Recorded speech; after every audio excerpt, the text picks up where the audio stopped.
Hello everyone.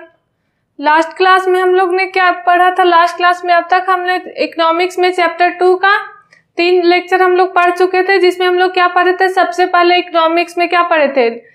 Consumer equilibrium in case of 1 commodity हम लोग पढ़ लिए, consumer equilibrium in case of 2 और मोर कमोडिटी पढ़ लिए।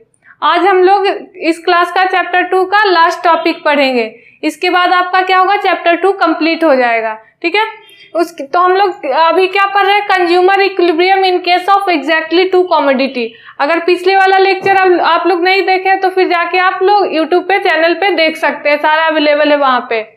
तो अभी हम लोग क्या पढ़ रहे हैं? Consumer equilibrium in case of exactly 2 commodity. तो कंज्यूमर इक्विलिब्रियम मीन्स क्या होता है कि जहां पे कंज्यूमर को मैक्सिमम सेटिस्फैक्शन मिल रहा है गुड्स को कंज्यूम करने के बाद और उसका सारा मनी खर्च करने के बाद। तो अभी हम लोग क्या पढ़ रहे हैं? Consumer equilibrium in case of exactly 2 commodity.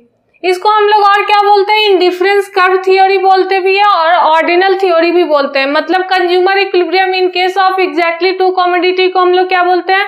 Indifference curve भी बोलते हैं और ऑर्डिनल थ्योरी बोलते हैं। इसका डिफिनीशन हम लोग पढ़ते हैं। It is an alternative combination of consumption of 2 goods.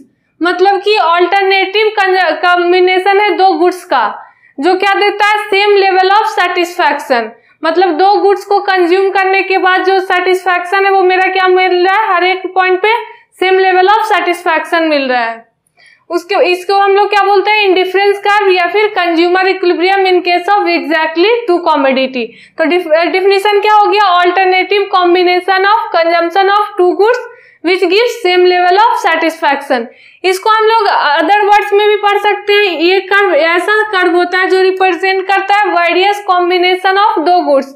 2 goods का वेरियस कॉम्बिनेशन रिप्रेजेंट करता है जब हम consumer equilibrium in case of 2 commodity पढ़ाते हैं। तो क्या होता है? वेरियस कॉम्बिनेशन दिखाता है 2 गुड्स का जो कि same level of satisfaction consumer को मिलता है। इसको हम लोग क्या बोलते हैं? अब हम लोग इसका डिफिनीशन पढ़ लिए कि consumer equilibrium in case of exactly 2 commodity को हम लोग क्या बोलते हैं? इंडिफरेंस कर्व भी बोलते हैं और ऑर्डिनल थ्योरी बोलते हैं। ये क्या शो करता है कि 2 गुड्स का कंजम्पशन शो करता है और 2 गुड्स जो कंज्यूम करते हैं उसका क्या होता है? हर एक पॉइंट पे जब हम गुड्स को कंज्यूम कर रहे हैं तो हर एक पॉइंट पे क्या मिल रहा है? मेरा सेम लेवल ऑफ सेटिस्फैक्शन मिल रहा है। ठीक है, इसको हम लोग क्या पढ़ेंगे? एक ग्राफ की डायग्राम से हम लोग पढ़ेंगे। तो ये डायग्राम है मेरा, 2 गुड्स हम ले लिए, एक गुड्स एक्स है और एक गुड्स वाई है। सॉरी, एक गुड्स एक्स है एक्स एक्सिस पे और गुड्स वाई क्या है मेरा? वाई एक्सिस पे। अब हम लोग क्या पढ़े थे? पीपीसी कर्व जब हम लोग ड्रॉ किए थे तो क्या था? पीपीसी कर्व क्या था? कॉन्केव टू दी ऑरिजिन था। ठीक है, अब ये क्या है? कॉन्वेक्स टू दी ऑरिजिन होता है इंडिफरेंस कर्व। और ये पॉइंट जो होता है ए, बी और सी, क्लियर आ रही है आवाज? चलिए हम लोग पढ़ते हैं। इसको हम लोग क्या पढ़ लिए? इंडिफरेंस कर्व क्या इसको बोलते हैं? Consumer equilibrium in case of 2 commodity को हम लोग इंडिफरेंस कर्व भी बोलते हैं। अब हम इसका क्या पढ़ेंगे? इसका डायग्राम के थ्रू हम समझेंगे कि इंडिफरेंस कर्व होता क्या है। तो ये डायग्राम हम लोग ले लिए, 2 गुड्स ले लिए, गुड्स वाई और गुड्स एक्स। और ये जो क्या है मेरा? कन्वेक्स टू दी ऑरिजिन होता है। हम लोग पढ़े थे एक कनकेव टू दी ऑरिजिन होता है और एक क्या होता है? Convex to the origin. तो इंडिफरेंस कर्व जो मेरा होता है वो क्या होता है? कन्वेक्स होता है ऑरिजिन से। और ये जो पॉइंट है, पॉइंट ए, बी और सी, मतलब क्या कि ये जो इस लाइन पे जो हर एक पॉइंट है, ए या बी हो या फिर सी हो, हर एक पॉइंट पे क्या मिल रहा है? कंज्यूमर को सेम लेवल ऑफ सेटिस्फैक्शन मिल रहा है। मीन्स क्या कि अगर यहाँ पे मेरा 10 यूनिट का सेटिस्फैक्शन मिल रहा है तो यहाँ पे भी मेरा 10 यूनिट का ही सेटिस्फैक्शन मिल रहा है और यहाँ पे भी मेरा 10 यूनिट का सेटिस्फैक्शन मिल रहा है। मीन्स हर एक पॉइंट पे क्या होगा? मेरा सेटिस्फैक्शन लेवल सेम होगा। भले ही क्या होगा कि इसका मतलब सपोज कीजिए ए पे हम लोग 2 गुड्स का कंजम्पशन कर रहे हैं तो एक का 5 कर रहे हैं, एक का 7 कर रहे हैं, तो क्या हुआ? दोनों अलग अलग कॉम्बिनेशन, एक 5 कर रहे हैं, एक 7, लेकिन सेटिस्फैक्शन जो होगा वो मेरा क्या होगा? सेम होगा। बी पे भी अगर हम जस्ट उसका अपोजिट कर रहे हैं तो इसका भी सेटिस्फैक्शन लेवल क्या होगा? सेम होगा।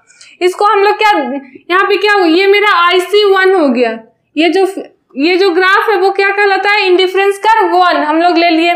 अब क्या हम लोग बोले कि हर एक पॉइंट पे ए या बी या सी तीनों पॉइंट पे क्या होता है, मेरा सेटिस्फैक्शन लेवल इक्वल होता है। तो यहाँ पे हम लोग लिख सकते हैं in IC1 A equals to b equals to c, मतलब जितना सेटिस्फैक्शन ए पॉइंट पे है उतना सेटिस्फैक्शन बी पे है और उतना ही मेरा सी पे है। तीनों पॉइंट पे मेरा क्या है, सेटिस्फैक्शन इक्वल है हर एक पॉइंट पे, ए पे भी, बी पे भी और सी पे। तो मेरा क्या हो गया, a equals to b equals to c, मतलब यहाँ से हम लोग क्या है 10 यूनिट यहाँ पे भी है, 10 यूनिट यहाँ पे और 10 यूनिट, मीन्स तीनों इक्वल है। तो मेरा सेटिस्फैक्शन क्या हो गया, हम लोग इन टर्म्स ऑफ सेटिस्फैक्शन अगर पढ़ेंगे तो क्या हो गया, सेटिस्फैक्शन लेवल मेरा होगा हर एक पॉइंट पे इक्वल होगा। ये क्लियर हो गया सबको, क्लियर हो गया। नेक्स्ट हम लोग क्या पढ़ेंगे, फीचर्स। पीपीसी कर्व में भी हम लोग क्या पढ़े थे, सबसे पहले पीपीसी का डिफिनेशन पढ़े, उसके बाद हम उसका क्या पढ़े थे, फीचर या उसका कैरेक्टरिस्टिक क्या था तो पीपीसी कर्व का, वो हम लोग पढ़े। अभी इंडिफरेंस कर्व को हम लोग डिफिनेशन पढ़ लिए, अब इसका हम लोग क्या पढ़ेंगे, कैरेक्टरिस्टिक्स क्या क्या है इंडिफरेंस कर्व का वो पढ़ेंगे। ये आप लोग नोट कर लीजिए। नेक्स्ट हम लोग क्या पढ़ेंगे, इंडिफरेंस कर्व का प्रॉपर्टीज या फिर कैरेक्टरिस्टिक्स बोल सकते हैं या फिर फीचर्स बोल सकते हैं, तीनों इक्वल है।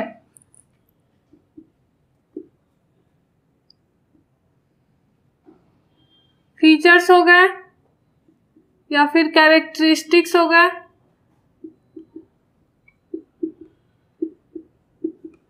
या फिर प्रॉपर्टीज, तीनों क्या है, इक्वल है। तीनों हम एक ही चीज पढ़ेंगे। अगर कोई पूछे कि फीचर्स क्या है या फिर कैरेक्टरिस्टिक्स क्या है या फिर प्रॉपर्टीज क्या है पीपीसी कर्व का, तो हम लोग ये बताएंगे। तो सबसे पहला प्रॉपर्टी क्या है, इंडिफरेंस कर्व क्या होता है, निगेटिवली स्लोप्ड होता है।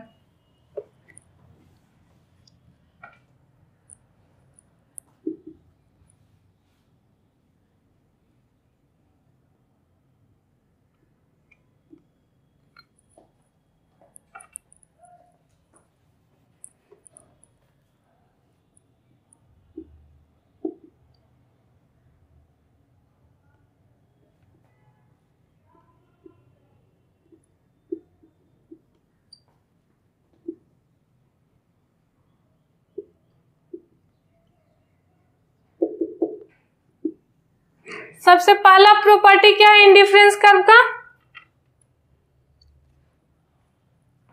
इंडिफरेंस कर्व का सबसे पहला प्रॉपर्टी क्या है, indifference curve slopes negatively. Slopes negatively means क्या है, हम लोग पीपीसी कर्व में भी सेम वैसा ही पढ़े थे। उसमें क्या था, पीपीसी कर्व में हम लोग प्रोडक्शन पढ़ रहे थे, इसमें क्या है, कंजम्पशन है। बस क्या है, बस लैंग्वेज का चेंज है, बस पर मीनिंग क्या है, सेम है। फर्स्ट क्या है, इंडिफरेंस कर्व निगेटिवली स्लोप, या हम लोग क्या पढ़े थे पीपीसी कर्व में, डाउनवर्ड स्लोपिंग होता है पीपीसी कर्व, सेम वही, इसको हम लोग डाउनवर्ड स्लोपिंग भी बोलते हैं या फिर क्या बोल सकते हैं, निगेटिवली स्लोप, दोनों। तो इंडिफरेंस कर्व निगेटिवली स्लोप क्यों होता है, क्योंकि अगर हम एक गुड्स को अगर बढ़ा रहे हैं, अगर एक गुड्स का कंजम्पशन ज्यादा कर रहे हैं तो दूसरे गुड्स का कंजम्पशन क्या करना होगा, कम करना पड़ता है। क्यों, क्योंकि इकोनॉमिक्स में जब हम भी कभी भी लॉ पढ़ते तो क्या पढ़ते हैं कि हम लोग को अजम्पशन लेना पड़ता है। मतलब कि अगर मेरे पास रिसोर्सेस है 10 लाख, तो 10 लाख का ही कंजम्पशन करके हम लोग को दो गुड्स का सेटिस्फैक्शन देखना है। तो सबसे पहला क्या है, indifference curve slopes negatively. Negatively slope क्यों होता है, क्योंकि अगर हम एक गुड्स का कंजम्पशन ज्यादा कर रहे हैं तो दूसरे गुड्स का कंजम्पशन मेरे लिए क्या करना होगा, कम करना होगा, क्योंकि मेरे पास रिसोर्सेज क्या है, कांस्टेंट है। ठीक है, इसको हम लोग लिख लेते हैं।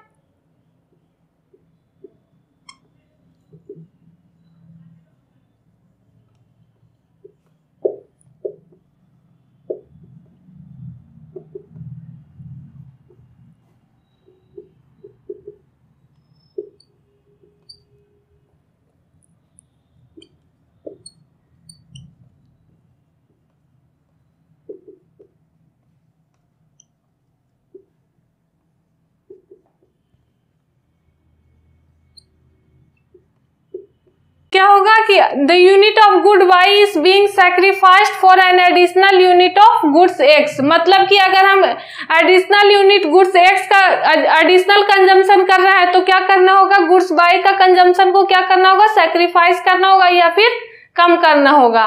इसको हम लोग क्या बोलते हैं, इसका हम लोग क्या था, मार्जिनल रेट ऑफ सब्स्टिट्यूशन भी बोलते हैं।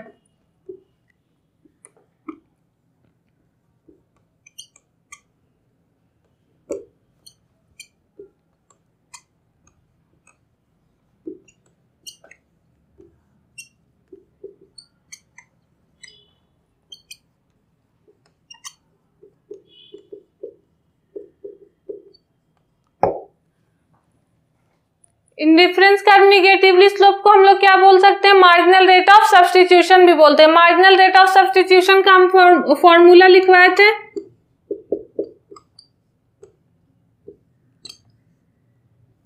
क्या होता है, चेंज इन बाई, और ये क्या कहलाता है, चेंज इन एक्स।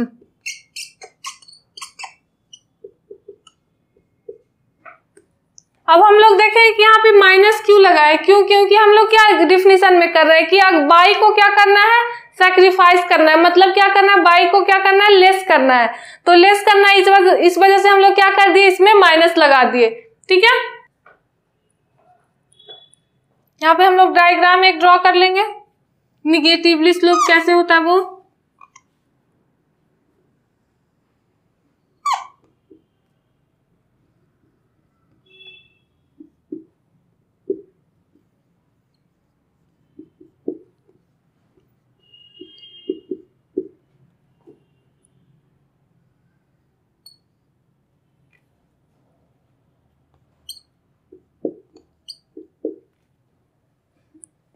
ठीक है, ये डायग्राम हो गया इंडिफरेंस कर्व, क्या होगा, निगेटिवली स्लोप का। मींस क्या हो गया कि यहाँ पे अगर ये क्या बोले थे कि इंडिफरेंस कर्व के कोई भी पॉइंट होगा मेरा सेटिस्फैक्शन लेवल इक्वल होगा। तो अगर ये पॉइंट हम लोग ले रहे हैं तो यहाँ पे देखिए क्या हो रहा है, अगर ये पॉइंट ले रहा है तो क्या हो रहा है, गुड्स बाई का मेरा कंजम्पशन ज्यादा हो रहा है, यहां से यहां तक मेरा गुड्स वाई का कंजम्पशन हो रहा है, और अगर ये पॉइंट और गुड्स एक्स का मेरा क्या हो रहा है, कम हो रहा है, यहां तक ही हो रहा है। जबकि हम लोग जब ये पॉइंट पे आ रहे हैं, इस पॉइंट पे, तो क्या हो रहा है, मेरा गुड्स बाई का कंजम्पशन क्या हो रहा है, इतना हो रहा था, अब बस इतना ही हो रहा है, जबकि गुड्स एक्स का पहले कम हो रहा था, अब क्या हो गया, बढ़ गया। इस वजह से क्या होता है कि सेटिस्फैक्शन लेवल तो इक्वल मिलता है, लेकिन क्या होता है कि हम लोग को एक को बढ़ाने के लिए दूसरे को कम करना पड़ता है। ठीक है, अब नेक्स्ट प्रॉपर्टीज हम इसका पढ़ेंगे। इंडिफरेंस कर्व क्या होता है, convex to the origin. Next properties क्या है, मेरा फर्स्ट क्या पढ़ लिए, इंडिफरेंस कर्व क्या होता है, निगेटिवली स्लोप होता है। सेकंड हम लोग क्या पढ़ेंगे, इंडिफरेंस कर्व क्या होता है, कन्वेक्स टू दी ऑरिजिन होता है।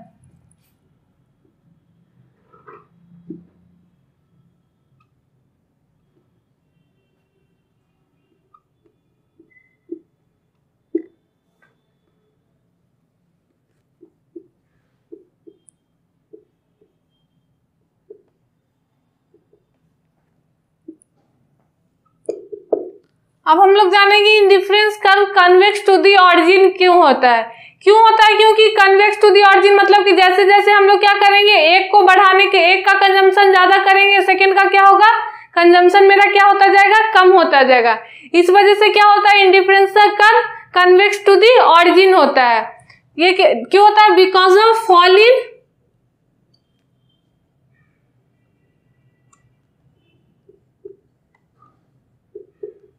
fall in marginal rate of substitution।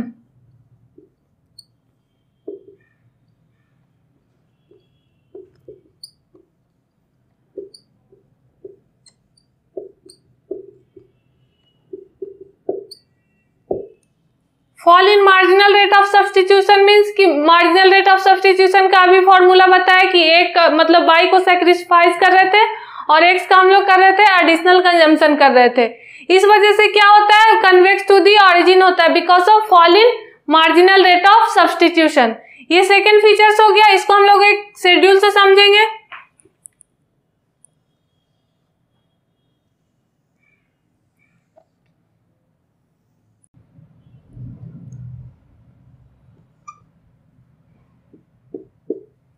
अब हम लोग इसको क्या ले लेंगे, फर्स्ट का क्या होगा 5:1 हो जाएगा, 3:1, 2:1 और 1:1। ये हम लोग शेड्यूल जब पीपीसी कर्व पढ़ रहे थे तो भी हम लोग ये शेड्यूल से पढ़े थे। सबसे पहले हम लोग क्या ले लिए, गुड्स एक्स ले लिए और गुड्स वाई ले लिए। गुड्स एक्स हम लोग ले लिए 5 कॉम्बिनेशन लिए, ए बी सी डी और ई। और चेंज इन एक्स मतलब कि चेंज कितना हुआ एक्स का। तो फर्स्ट क्या है, फर्स्ट में तो कुछ भी नहीं, उसके बाद क्या हुआ, एक बढ़ा तो एक हुआ, फिर क्या हुआ, एक बढ़ा। और गुड्स वाई में क्या हुआ, गुड्स एक्स मेरा क्या हो रहा है, बढ़ रहा है, और गुड्स एक्स मेरा क्या हो रहा है, बढ़ रहा है, और गुड्स वाई क्या हो रहा है, मेरा कम होता जा रहा है।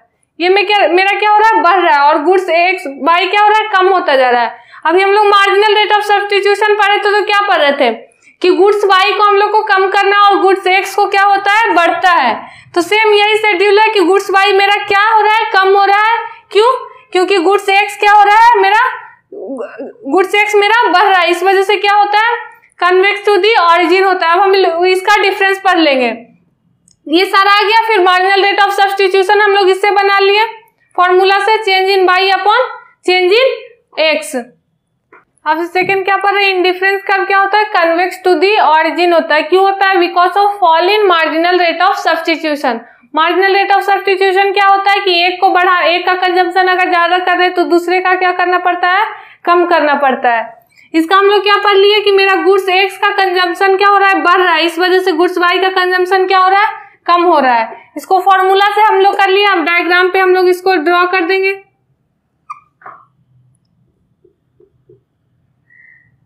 पहला क्या है, 5 1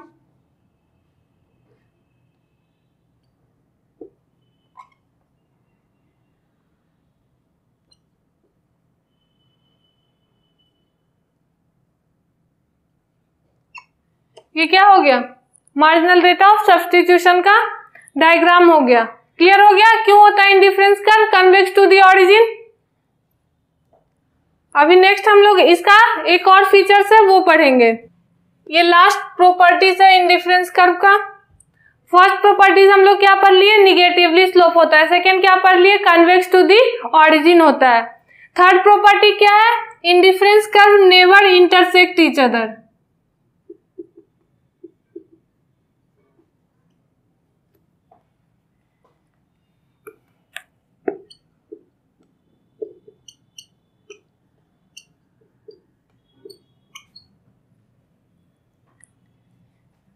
इंडिफरेंस कर्व जो होता है वो कभी भी एक दूसरे को इंटरसेक्ट नहीं कर सकता है। क्यों, वो अभी डायग्राम से पता चल जाएगा। इंडिफरेंस कर्व क्या होता है, कन्वेक्स टू दी ऑरिजिन होता है। ठीक है, तो हम लोग जब डायग्राम बनाते हैं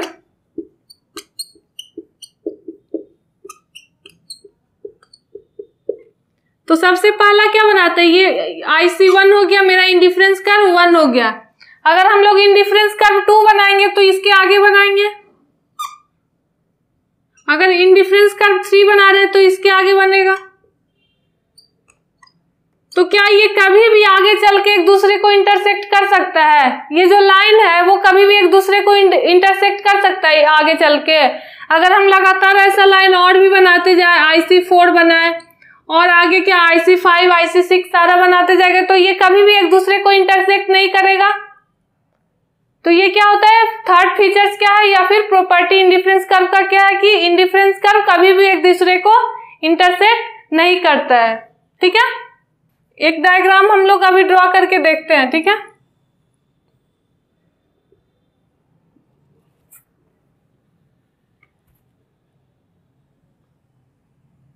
ये मेरा IC1 हो गया। अगर हम लोग यहां से ड्रॉ कर रहे हैं इंडिफरेंस कर्व 1 तो ये क्या हो गया, इंडिफरेंस कर्व क्या है, ये निगेटिवली स्लोप्ड है नहीं। क्यों, क्योंकि ये ऊपर की तरफ जा रहा है, ऊपर की तरफ जा रहा है। जबकि हम लोग सबसे फर्स्ट फीचर में क्या पढ़े थे, डाउनवर्ड स्लोपिंग होता है या फिर निगेटिवली स्लोप होता है।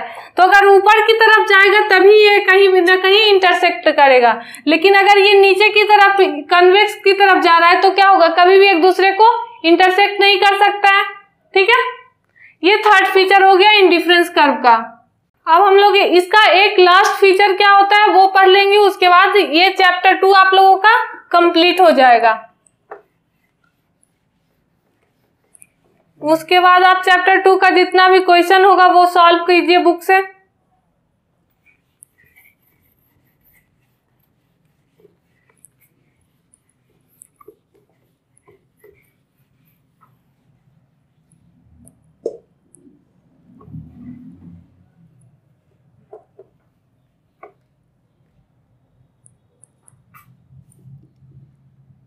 फोर्थ फीचर क्या है?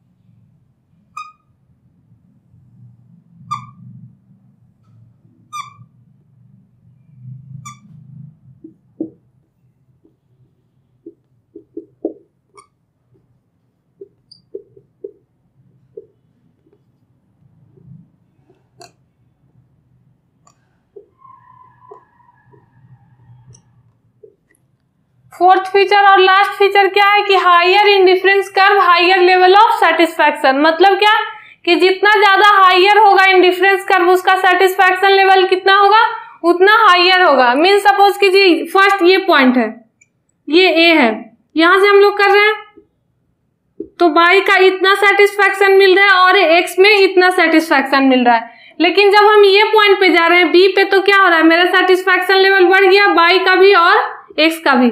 बाई का यहां से इस पॉइंट पे चला गया और एक्स का इस पॉइंट से यहां तक आ गया। अगर इससे भी ऊपर जाएंगे तो क्या होगा, इसका सेटिस्फैक्शन लेवल और ज्यादा होगा। तो क्या हो गया कि जितना ज्यादा हायर होगा इंडिफरेंस कर्व उसका सेटिस्फैक्शन लेवल उतना हायर होगा। अगर और आगे बनाएंगे तो उसका सेटिस्फैक्शन लेवल और ज्यादा होगा। सबसे फर्स्ट जो ड्रॉ करेंगे उसका सेटिस्फैक्शन लेवल सबसे कम होगा और जैसे जैसे कंटिन्यू आगे ड्रॉ करते जाएंगे उसका सेटिस्फैक्शन लेवल मेरा क्या होता जाएगा, हायर होता जाएगा। ये था 4 फीचर्स क्या था या फिर प्रॉपर्टी थे इंडिफरेंस कर्व का। तो हम लोग आज क्या क्या पढ़ लिए वो हम लोग एक बार रिकॉल कर लेते हैं। सबसे पहले हम लोग क्या पढ़े, consumer equilibrium in case of exactly two commodity. In case of exactly two commodity consumer equilibrium को हम लोग और क्या बोलते हैं, इंडिफरेंस कर्व बोलते हैं या फिर ऑर्डिनल कर्व बोलते हैं। उसके बाद हम लोग उसका डिफिनेशन पढ़ लिए, क्या होता है इंडिफरेंस कर्व, ठीक है, इंडिफरेंस कर्व का हम लोग डिफिनेशन पढ़ लिए। उसके बाद हम लोग उसका फीचर्स पढ़ लिए। इंडिफरेंस कर्व का सबसे फर्स्ट फीचर क्या था, निगेटिवली स्लोप होता है। इंडिफरेंस कर्व निगेटिवली स्लोप क्यों होता है, क्योंकि वो क्या होता है, अगर एक यूनिट का कंजम्पशन हम लोग ज्यादा करेंगे तो दूसरे को क्या करना होगा, कम करना होगा। सेकेंड हम लोग क्या पढ़े, सेकेंड इंडिफरेंस कर्व का प्रॉपर्टीज हम लोग क्या पढ़े, कन्वेक्स टू दी ऑरिजिन होता है। कन्वेक्स टू दी ऑरिजिन क्यों होता है, because of fall in marginal rate of substitution. Third क्या पढ़ लिए कि इंडिफरेंस कर्व कभी भी एक दूसरे को इंटरसेक्ट या कट नहीं कर सकता। क्यों, क्योंकि वो कन्वेक्स टू दी ऑरिजिन होता है और निगेटिवली स्लोप होता है, मीन्स डाउनवर्ड स्लोपिंग होता है। तो अगर हम कन्वेक्स बनाएंगे तो वो ऊपर की नीचे की तरफ आएगा, ना कि ऊपर की तरफ। इस वजह से वो एक दूसरे को इंटरसेक्ट नहीं कर सकता है। लास्ट हम लोग प्रॉपर्टीज क्या पढ़े, higher indifference curve gives higher level of satisfaction. जितना ज्यादा इंडिफरेंस कर्व का हायर होगा उसका सेटिस्फैक्शन लेवल क्या होगा, उतना ज्यादा होगा। तो ये आप लोग का चैप्टर 2 आज यहाँ पे कंप्लीट होता है। नेक्स्ट क्लास में हम लोग चैप्टर 3 स्टार्ट करेंगे। ठीक है, थैंक यू।